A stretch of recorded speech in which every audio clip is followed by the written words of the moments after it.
Welcome back, dear friends, to the third video in the series of Midlife Chapters. I'm so happy that you're here. In the first two videos, we talked about who you are and who you are becoming, right? And we did touch on the topic of change, which is what I would like to actually talk to you today about, mainly in this third video, is to really explore why the change in midlife feels so hard and what this change is really asking of you. Okay, so this is what we are going to talk about a little bit. So the first thing that that perhaps I'm quite sure you have noticed this already in your life, is that, well, generally speaking, any change is difficult. Any change is difficult because it's asking us to step out of a certain way of behavior, to step out of a certain pattern that we already have. And so any change is hard. But change in midlife seems particularly difficult. And that is because the roles and the responsibilities that we had so far, they are transforming, but our habits and our mindset have not transformed with it. So what that means is just that the role that you had to play, let us say when you were in your 20s or in your 30s, are no longer true right now, because the roles have changed. Different things are required of you. However, you are still performing in the same pattern. You are still remaining in the same way. So just to give you a little example of what I mean by that, if you have kids, this is just an example, right? And when the kids were small, let us say that as a mother to younger kids or even to teenage kids, you had a certain pattern of behavior or a certain role that you had to play as a mother of a small child or even of a teenager. Now, when they grow older and when they leave home, then your role changes. However, the behavior that you still have does not correspond to the role that has changed already. And that's why change seems so hard. It just seems such a difficult thing to surpass, to overcome. And in this regard, there was something very interesting that I read in the last book of Elizabeth Gilbert, All the Way to the River. And if you haven't read that, I highly recommend it. It's such an honest and a heartfelt memoir of her life with her beloved until she died.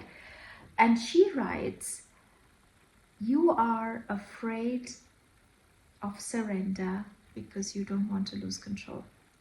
And I think that in this case we can safely replace surrender with change, because that's what it means, right? When we are asking some change of ourselves, we are asking some part of us to also surrender to this. And most of the time we have difficulties doing this because we don't want to lose control, because the way we have done it so far has served us well, has served us really well. And however, this now needs to change again. So we need to take something that has been working well, but has no purpose anymore whatsoever, and now we have to change it. And that is where the resentment, the brakes, this is the place where we put the brakes on. This is the place where we say, no, we don't want to do this, or something within us resists the change. But let me finish the full quotation of Elizabeth Gilbert. So she goes on to say, so the first part is, you are afraid of surrender because you don't want to lose control, but you never had control. All you had was anxiety. And I think that this is time. This is time that we face our anxiety head on, that we face this anxiety, that we try to ask of it, what is this anxiety? What are we actually anxious about? And that is when we get to the bottom line of why is it that we find change so hard.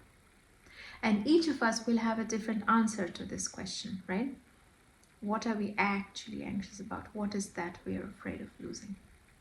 Which is always something that I think comes to play. Almost 90% of everything that we have is because of a fear of losing something that we hold dear, or something that we have been accustomed to for so long. So coming back to the change part, there are a couple of things that you can do. You can of course ask yourself, or if you feel that you are in that resistant mode, you can maybe ask yourself, what is it that I'm actually afraid of changing? What do I think is going to be different if I do this? And then go a layer below and to ask yourself, what lies even below this fear that I have right now? Remember that every feeling that comes up, and again, I really want to repeat this over and over again to let you know that every feeling that comes up is valid. This is not a place where we have judgment, and we are never going to reach a solution if we put a labeling to the feeling that we have, whether it's good, bad, when we try to position it that way, right? That's not what we are trying to do here. We're trying to acknowledge every single feeling that we have as being a valid feeling. They have a reason, they have a purpose why they are there. And our job merely is to ask of this feeling as if it's another human being, what are you trying to tell me? If I feel anxious, what is this anxiety telling me? If I feel fearful, what is this fear telling me? If I'm resisting the change, what is it that I'm actually resisting? Because change is the only constant. So change cannot be something that we are resisting. There is something that's below the change that is the catalyst for everything that's happening in our lives, for all the experiences that we're going through, to how we perceive our life to be.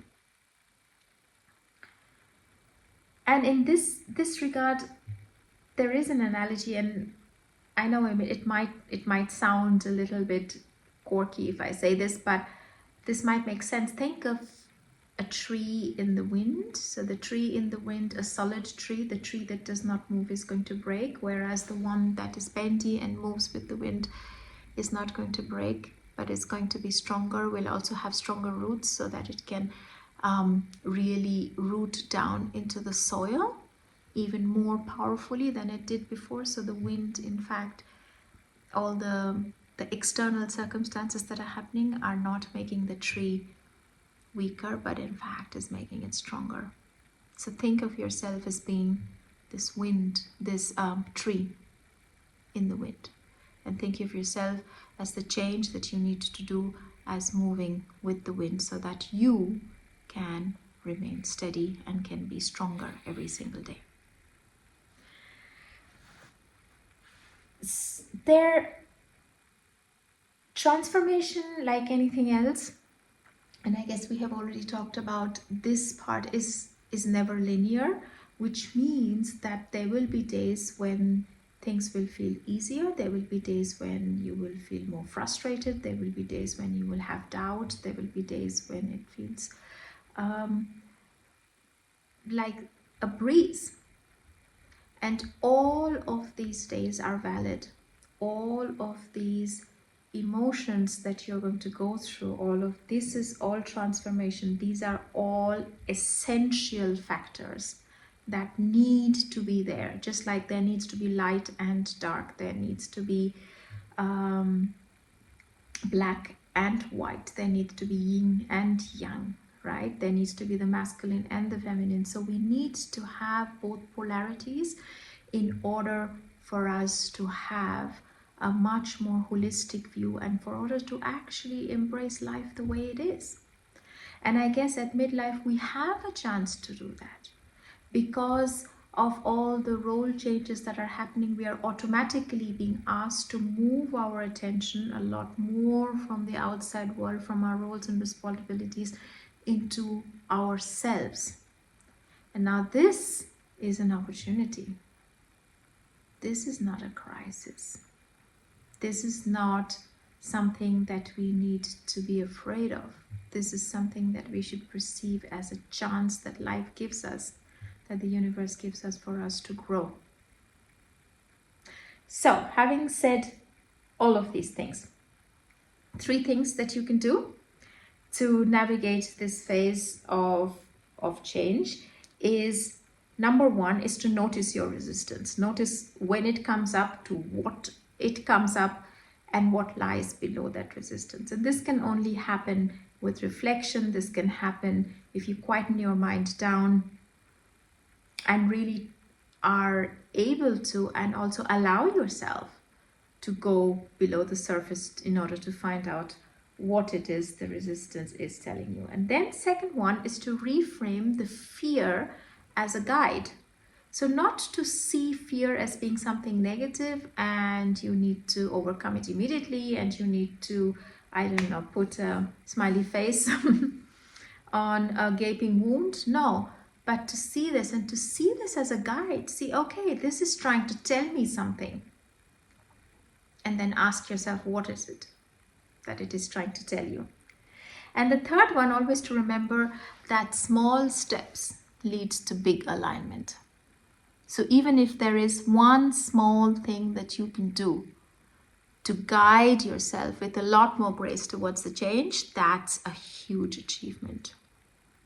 So never underestimate the power of small things that you can do.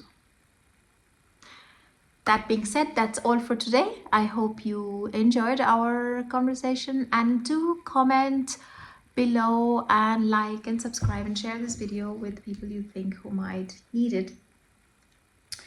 And when you comment, let us know what change in your life is it that is asking the most of you right now.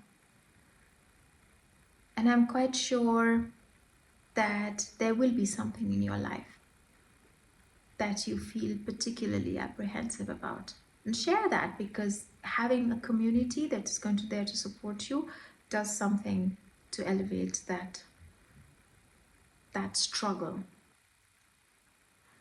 So that's all for today, and I hope to see you next time for our next midlife chapters. And remember, your next chapter starts now. Up to then, bye bye.